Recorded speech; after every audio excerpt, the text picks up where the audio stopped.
আমাদের এই দুনিয়াবী জীবনটা কিন্তু অনেক ক্ষণস্থায়ী। তারপরও এই পৃথিবীতে বাঁচতে হলে কাজ তো করতেই হবে। পরিশ্রম ছাড়া আসলে কোনো কিছুই হয় না। তো এত কিছুর মধ্যেও আমাদের যেটা মাথায় রাখতে হবে, আমাদের এই দুনিয়াবী ক্ষণস্থায়ী জীবনের জন্য আমরা যত কিছু করি, তো যেখানে আমাদের অনন্তকাল থাকতে হবে, সেই চিরস্থায়ী জীবনের জন্য আমাদের দিনের কিছুটা সময় হলেও কিন্তু ব্যয় করা উচিত। এই বিষয়টা ভুলে গেলে আমাদের একদমই চলবে না। আসসালামু আলাইকুম সবাইকে। সবাই কেমন আছেন? আশা করছি আল্লাহর রহমতে সবাই ভালো আছেন, সুস্থ আছেন। আলহামদুলিল্লাহ, আমিও আছি আমার পরিবার নিয়ে ভালোই। প্রতিদিনের মতো আজকের ভিডিওটাও সংসারের কাজকর্ম দিয়ে শুরু করেছি। তো যেহেতু পবিত্র রমজান মাস চলে আসছে, আর এই ভিডিওটা প্রথম রোজে আমি আপলোড করব। তো কিছু টুকটাক আসলে বাকি ছিল কাজ, যেগুলোকে আজকে একদম গুছিয়ে নিচ্ছি। তো সব কিছু কিন্তু হাতের নাগালেই করে নিয়েছি, মশলা বাটা থেকে শুরু করে আদা রসুন বা এই যে ইফতারিতে যা মানে টুকটাক আয়োজন করব, সব কিছু একদম হাতের নাগালে করে নিয়েছি। আর এই তো শেষ মুহূর্তে এগুলো আমি কিন্তু বাজার করিনি, তো এগুলো গোছাতে পারিনি। আর এখন এগুলো আমার হাতের কাছে এসে পৌঁছে গিয়েছে, তো এগুলোকেও আমি আমার মতো করে গুছিয়ে নিচ্ছি। আর এখানে আমার হাজব্যান্ডকে অসংখ্য ধন্যবাদ জানাচ্ছি। সেই শুধু ঢাকা শহর থেকে এই বাজারগুলো করে তারপরে পাঠিয়ে দিয়েছে। শুধু ঢাকা শহর বলার কারণ আছে, আমি যেহেতু বাংলাদেশের সর্ব উত্তরের জেলা পঞ্চগড়ে থাকি, তো সেক্ষেত্রে এই সামান্য কয়েকটা বাজার কেউ হয়তো ভাবতে পারেন যে এখান এত দূর থেকে দেওয়ার কি আছে। আসলে বিষয়টা ওই রকম না। আমি যেহেতু বাজারে প্রপারেই থাকি, আর সেক্ষেত্রে যে নাইট কোচগুলো যাতায়াত করে, তো সেগুলো আমার বাসা থেকে মাত্র 1 মিনিটও লাগবে না। তো সেক্ষেত্রে ওই জন্য মানে আমার অসুবিধা হয় না। ওখানে আসলে গাড়িতে তুলে দিলে আমি ইজিলি এখানে নিয়ে নিতে পারি, আমার ওইভাবে কোনো অসুবিধা হয় না। আর যেহেতু আমার শরীরটা অনেকটা ভালো নেই, তো এই সব বাজার সব কিছু ওখান থেকে পাঠিয়ে দিয়েছে। আর এবার মাছ মাংস তো কোনো কিছুই আমি এদিকে কেনাকাটা করিনি। আমার যা যা লাগছিল সব কিছু ওইখান থেকে পাঠিয়ে দিয়েছে। তো সেজন্য আসলে প্রথমেই আমার হাজব্যান্ডকে অসংখ্য ধন্যবাদ জানাচ্ছি। কখনো হয়তো বা ওভাবে বলা হয়নি, কিন্তু আমার এই ভিডিওর মাধ্যমে আমি সত্যি সত্যি অসংখ্য ধন্যবাদ জানাচ্ছি তাকে।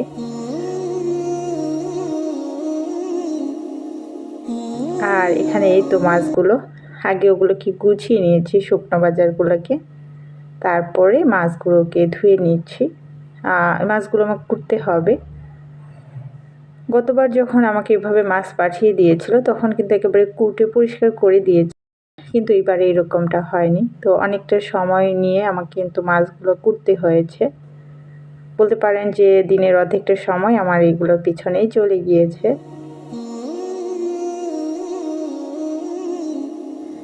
আর এখানে মুরগির ডানাগুলো নেওয়ার একটা কারণ আছে, বিশেষ করে আমার ছোট মেয়ের জন্য নিয়েছি, ওকে ফ্রাই করে দিব। আসলে ওর ডানা খেতে অনেক বেশি পছন্দ করে, আর আমাদের এদিকে আসলে এভাবে ওইগুলো পাওয়াও যায় না। আমাদের এদিকে কিন্তু অনেক কিছু পাওয়া যায় না, ইলিশ মাছ পাওয়া যায় না, চিংড়ি মাছ পাওয়া যায় না, আর সেই সাথে আসলে অনেক মাছই পাওয়া যায় না। টুকটাক যে কয়টা মাছ বের হয় শুধু ওগুলাই পাওয়া যায়। যারা খায় এভাবে বাহির থেকেই নিয়ে আসে। তো যাই হোক, এই তো মাছগুলো কুটে নিয়েছি, আর এখন কিন্তু আমি বক্সে ভরে রাখবো। জানি না আমার ফ্রিজে জায়গা হবে কি না, আগে থেকে অনেক কিছু রাখা হয়েছে, তারপরে দেখি কতটুকু পারি রাখতে। তো এখনও পর্যন্ত কেউ যদি আমার ভিডিওটি কন্টিনিউ করে থেকে থাকেন, তাহলে আপনাকে অসংখ্য ধন্যবাদ জানাই। আর আজকে যারা আমার ভিডিওটি নতুন দেখছেন দয়া করে আমার চ্যানেলটিকে সাবস্ক্রাইব করে দিবেন। আর যখন ভিডিওটা দেখা শুরু করবেন শুরুতে একটা লাইক দিয়ে ভিডিওটা দেখা শুরু করবেন, কারণ আপনাদের একটা লাইক আমার ভিডিওটার জন্য কিন্তু অনেক বেশি উপকার করে, আপনার মতো আরও অনেক মানুষের কাছে পৌঁছে দিতে সাহায্য করে।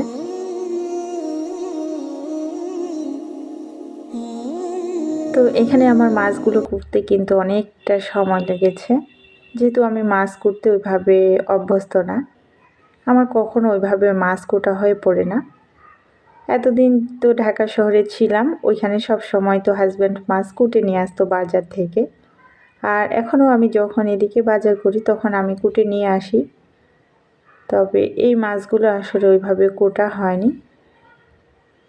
আর যদিও অল্প মাছ, তারপর করতে আসলে আমার অনেকটা সময় লেগে যায়। তো আমি আসলে যে কাজটা করি একেবারে নিখুঁতভাবে করার চেষ্টা করি, সেজন্য দেখা যায় যে আমার অনেকটা সময় লেগে যায়। এখানে যখন আমি ভিডিও এডিট করছিলাম তখন দেখে মনে হচ্ছিল যে কতটা সহজ। তো আমার কিন্তু অনেকটা আসলে ওই দিন কষ্ট হয়েছে মাছগুলো পরিষ্কার করতে।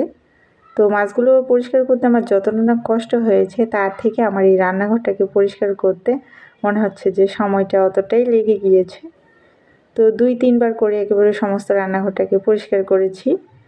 আর তারপরেই তো আমার রান্নাঘরটা কিন্তু আগের থেকে অনেক বেশি চকচকা হয়ে গিয়েছে।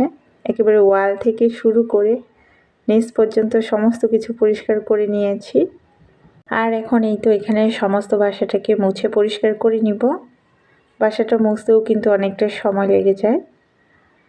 আর এখানে একদম বিকালবেলা আমার ছোটো মেয়ে আসলে অনেক অসুস্থ, ওর অনেক জ্বর, তো সেজন্য এখানে কিছু আনার ছুলে দিচ্ছে। আসলে কিছু খেতে চায় না, তো তারপরে তো খাওয়াতে হবে, জোর করে হলেও খাওয়াচ্ছি। আর আমার মেয়ে আনারটা অনেক বেশি পছন্দ করে।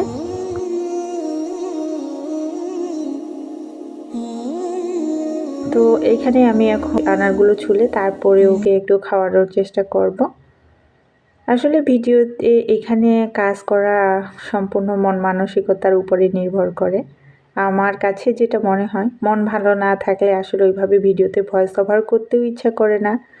আর যখন কাজ করি তখন ওইভাবে ক্যামেরাটা অন করে বা মোবাইলটা অন করে ভিডিও করতেও ইচ্ছা করে না।